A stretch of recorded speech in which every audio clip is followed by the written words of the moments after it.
साथियों नमस्कार, मैं हूं नीरज पटेल और आप देख रहे हैं नेशन जनमत। भारत में जाति एक सच्चाई है।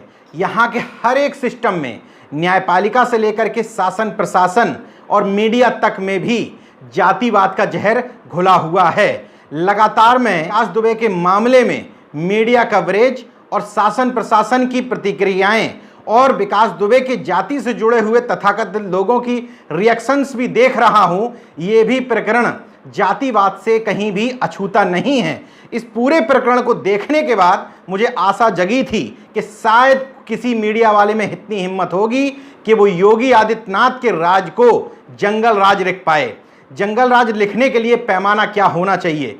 पुलिस एक अपराधी को पकड़ने जाती है जिसके ऊपर 60 से मामले दर्ज होते हैं। वो अपनी फायरिंग में 8 लोगों को मौके पे ही मार देता है, जिसमें डिप्टी एसपी भी शामिल होते हैं, थानाध्यक्ष भी शामिल होते हैं, 3 सब इंस्पेक्टर भी शामिल होते हैं, बाकी सिपाही होते हैं। इसके अलावा अस्पताल में इलाज कराने के दौरान 2 सिपाहियों की मौत और हो जाती है। 10 लोगों की मौत एक दुर्दांत अपराधी को पकड़ने में। लेकिन ना तो वो आतंकी कहा जाएगा, ना राक्षस कहा जाएगा, ना योगी आदित्यनाथ के राज को जंगल का राज कहा जाएगा। अकेली एक घटना ये नहीं है विकास दुबे की। इसके अलावा हर दिन पूरे प्रदेश भर से इस तरह की खबरें आती हैं जहां से स्पष्ट है कि कानून व्यवस्था पूरी तरीके से ध्वस्त हो चुकी है। मान लिया आतंकी कहलाने के लिए एक विशेष समुदाय का, यानी कि जुम्मन मियां का कॉपीराइट है, तो कम से कम मुख्यमंत्री पर ना सही हिम्मत नहीं पड़ रही हो तो डीजीपी एससी अवस्थी पर तो सवाल उठाइए। लॉ एंड ऑर्डर के लिए पहली जिम्मेदारी उनकी बढ़ती है।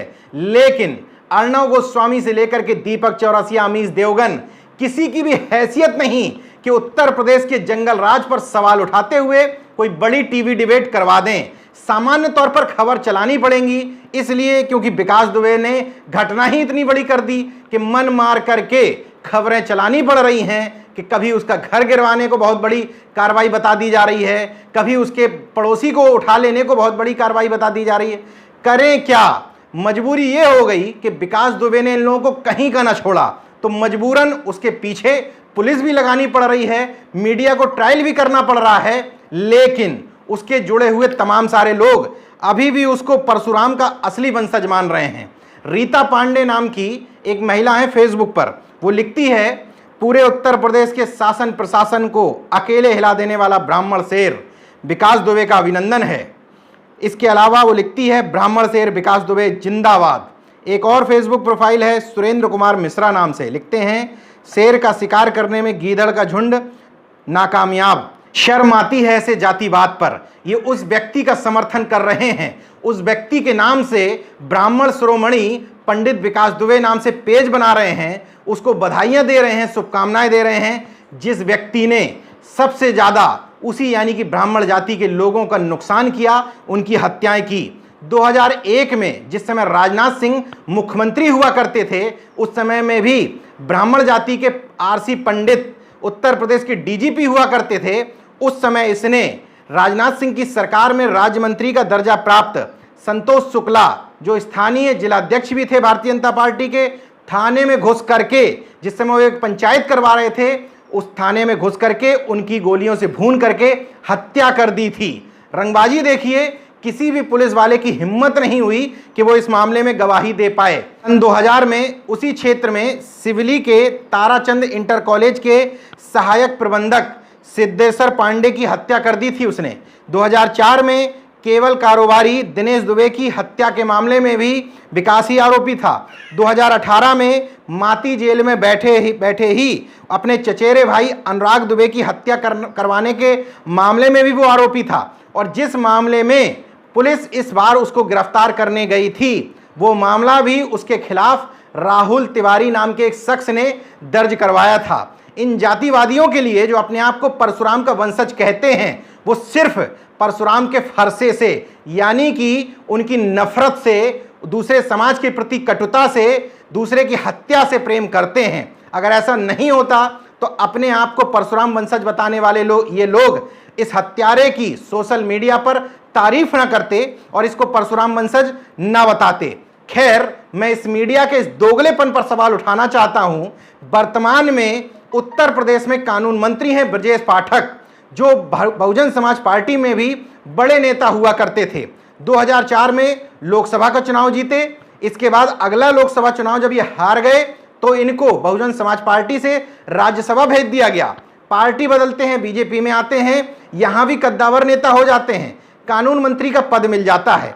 वर्तमान में जब भारतीय जनता पार्टी की सरकार है, ऐसे समय में जब कोई व्यक्ति 2001 में राजनाथ सिंह की सरकार में एक राज्य मंत्री को थाने में घुस करके मारता है, इसके बाद जब वर्तमान में बीजेपी की सरकार में जिस समय योगी आदित्यनाथ मुख्यमंत्री होते हैं, डीजीपी फिर से एक ब्राह्मण यानी कि एससी अवस्थी होते हैं, तो वर्तमान समय में अगर इस आतंकी विकास दुबे ने ये जघन्य कृत्य किया है तो इस समय सवाल किस पर उठने चाहिए थे। लेकिन ये गोदी मीडिया सवाल ब्रजेश पाठक की उस फोटो पर नहीं उठा रहे हैं। उस फोटो को इतना सर्कुलेट नहीं किया जा रहा है जितना ज्यादा सर्कुलेट समाजवादी पार्टी और बसपा से उसके संबंधों को खोजने के लिए किया जा रहा है। अभी मैं आपको बताऊंगा कि वो दोनों जो सर्कुलेट किए जा रहे हैं पोस्टर, वो किस तरीके से गलत हैं। मैं मान लेता हूं कि वो पोस्टर सही भी हैं और ये बात निकल करके भी सामने आ गई है कि विकास दुबे के बहुजन समाज पार्टी की 2002 की सरकार में अनंत मिश्रा से, इसके अलावा ब्रजेश पाठक से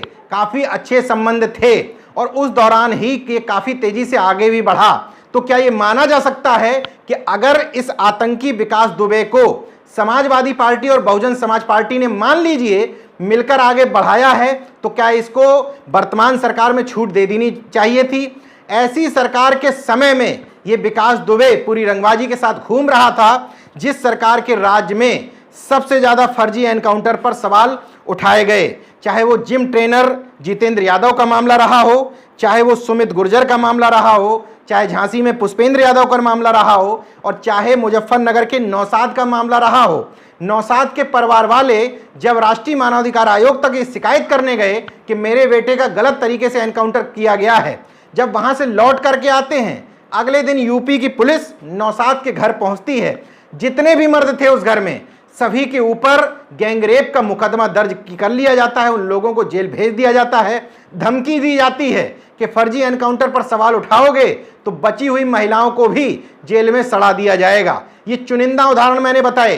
चुन चुन करके अल्पसंख्यक, पिछड़े और दलित वर्ग के लोगों को टारगेट और निशाना बनाने वाली ये सरकार, जिसके मुख्यमंत्री कहते थे कि हमारे राज्य में अपराधियों को सीधे ठोक दिया जाता है, ठोकने जैसा शब्द यूज करने वाले मुख्यमंत्री की सरकार हुए 3 साल बीत चुके हैं। उन्हीं की सरकार के एक राज्य मंत्री को मारने वाले एक व्यक्ति को क्यों नहीं ठोका गया? हालांकि मैं एनकाउंटर के पूरी तरीके से समर्थन में नहीं हूं, इसलिए क्योंकि इसका इस्तेमाल सरकार अपने आप को बचाने के लिए और अपने विरोधियों को निपटाने के लिए करती है, सरकार और पुलिस दोनों।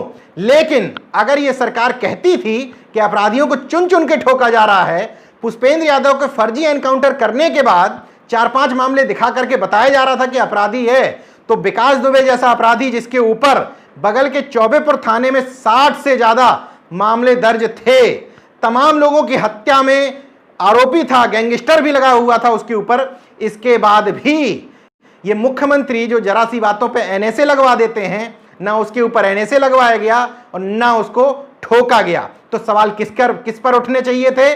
भारतीय जनता पार्टी की सरकार पर, मुख्यमंत्री पर, डीजीपी पर, अपर मुख्य सचिव गृह अवनीश अवस्थी पर और वहां के स्थानीय सुप्रिंटेंडेंट ऑफ पुलिस पर, इसके अलावा वहां के स्थानीय थानेदार जिनको अब पुलिस ने सस्पेंड किया है, विनय तिवारी।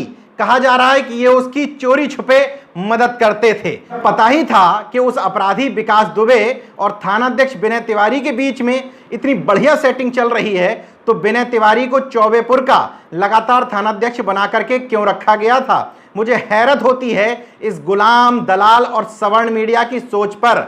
वर्तमान सरकार के मंत्री ब्रजेश पाठक के साथ जिस अपराधी की तस्वीर सामने आ रही है, उसको चलाने की बजाय खबर किस चीज पर बनाई जा रही है? एक पोस्टर पर, जो बताया जा रहा है कि इसकी विकास दुबे की पत्नी रितु दुबे 2015 में जो जिला पंचायत सदस्य का चुनाव लड़ी थी उस समय की है। उसके आधार पर ये कनेक्शन निकाल रहे हैं कि समाजवादी पार्टी से विकास दुबे का गहरा ताल्लुकात और कनेक्शन रहा हो।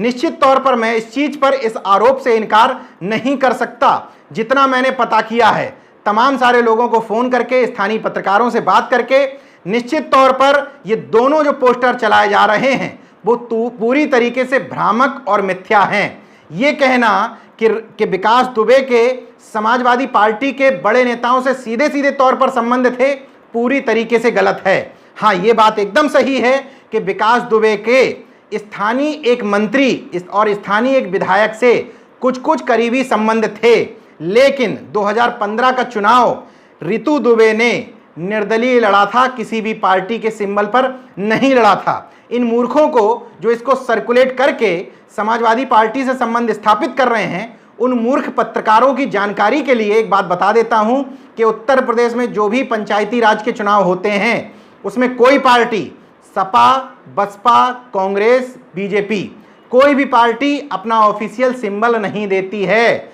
बल्कि किसी एक प्रत्याशी को अपना आधिकारिक प्रत्याशी घोषित कर देती है। पूरी पार्टी को सूचना दे दी जाती है कि आपको इसी व्यक्ति का समर्थन करना है। लेकिन विकास दुबे के मामले में ऐसा भी नहीं हुआ था। 2015 में इसकी पत्नी जीती जरूर, मैं धीमऊ जिला पंचायत क्षेत्र से सदस्य भी है। तो सवाल ये उठता है कि 2015 में समाजवादी पार्टी ने अगर विकास दुबे की पत्नी को समर्थन नहीं दिया था तो समर्थन किसको दिया था? इसका उत्तर खोजने के लिए मैंने स्थानीय नेताओं से लेकर पत्रकारों, समाजसेवियों से लेकर के समाजवादी पार्टी के तमाम बड़े नेताओं से संपर्क साधा। तकरीबन सभी का एक जैसा उत्तर मिला। सबसे पहले तो मुझे खुद से संपर्क किया रामकरण यादव ने, जो एडवोकेट हैं कानपुर में। उन्होंने कहा कि मेरी पत्नी राम कुमारी यादव को 2015 के चुनाव में ऑफिशियल तौर पर समाजवादी पार्टी ने कहा था कि आप चुनाव लड़िए। हालांकि सिंबल नहीं दिया जाता है, लेकिन राम कुमारी यादव चुनाव लड़ी थी।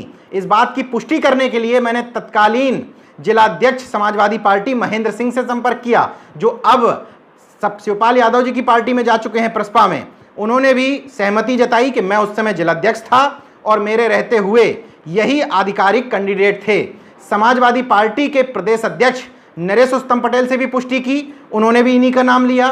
इसके अलावा वीरसेन यादव, जो कानपुर ग्रामीण से पूर्व जिलाध्यक्ष रह चुके हैं, वो भी लगातार उस चुनाव में प्रचार कर रहे थे।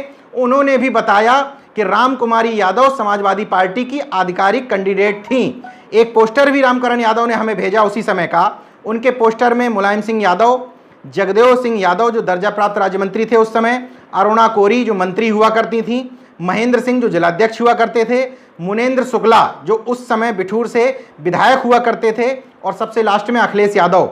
ये तमाम सारी तस्वीरें लगी हुई हैं। अब एक सवाल और उठता है कि जो पोस्टर विकास दुबे का और जो पोस्टर इस रामकरण यादव ने हमें दिया, उसमें किसी भी पार्टी का कोई चुनाव निशान नहीं है। पार्टी सिंबल नहीं देती है तो कोई तो चुनाव चिन्ह होना चाहिए था, लेकिन इन दोनों पोस्टरों में चुनाव चिन्ह इसलिए नहीं था क्योंकि ये पोस्टर पहले से लगा दिए जाते हैं माहौल बनाने के लिए। जब बाद में सिंबल मिलता है, किसी को झोपड़ी मिलती है, किसी को गमला मिलता है, कुछ भी मिलता है, निर्वाचन आयोग जो देता है उन्हीं को ये लोग सिंबल बना लेते हैं। पार्टी का आधिकारिक इन लोगों के ऊपर हाथ होता है, लेकिन पार्टी के सिंबल पर नहीं लड़ते हैं। उत्तर प्रदेश में पंचायत चुनाव ऐसे ही लड़े जाते हैं। जिन लोगों को पता ना हो वो ठीक से पता कर लें। इसी साथ समाजवादी पार्टी के प्रदेश अध्यक्ष का स्पष्ट कहना है कि ये व्यक्ति और इसकी पत्नी कभी भी समाजवादी पार्टी के बड़े नेता तो छोड़ दीजिए, स्थानीय स्तर पर या प्राथमिक सदस्य भी कभी नहीं रहे।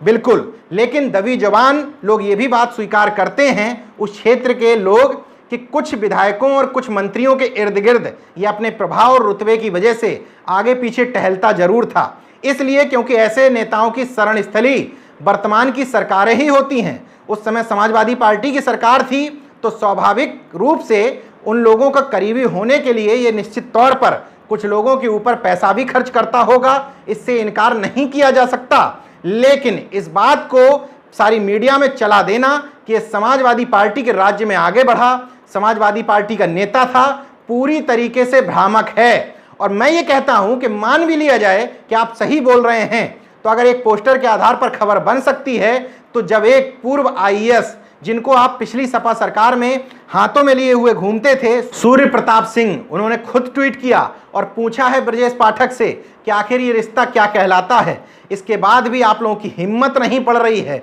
कि उस फोटो को वायरल करके, सर्कुलेट करके, मीडिया में दिखा दिखा करके, जैसे आप ट्रायल करते हैं कोई फोटो मिल जाने पर, हिम्मत और हैसियत नहीं है, क्योंकि वो वर्तमान सरकार में कद्दावर नेता हैं और कानून मंत्री हैं। इसलिए फिलहाल सपा का और बसपा का पोस्टर दिखा करके काम चला लिया जा रहा है। मैं मंद बुद्धियों से सवाल करना चाहता हूं कि एक ही समय में इस विकास दुबे की पत्नी सपा और बसपा दोनों से चुनाव कैसे लड़ सकती है। तमाम सारे बसपाई सपा का पोस्टर वायरल कर रहे हैं, सपाई बसपा का पोस्टर वायरल कर रहे हैं, लेकिन असली जड़ की समस्या पर कोई नहीं जाना चाह रहा है कि ब्राह्मण राज की स्थापना की वजह से विभिन्न पार्टियों के ब्राह्मण समाज के नेता इसको सपोर्ट करते रहे, जिसकी वजह से विकास दुबे की इतनी हिम्मत पड़ गई कि इसको गिरफ्तार करने आई पुलिस पर हमला करके 8 लोगों को एक साथ की नींद सुला दिया। नेशनल जनमत को इस बात पर हैरत रहती है कि अगर केंद्र सरकार का कोई फेल्योर आएगा तो वो पिछली कांग्रेस सरकार की वजह से आएगा।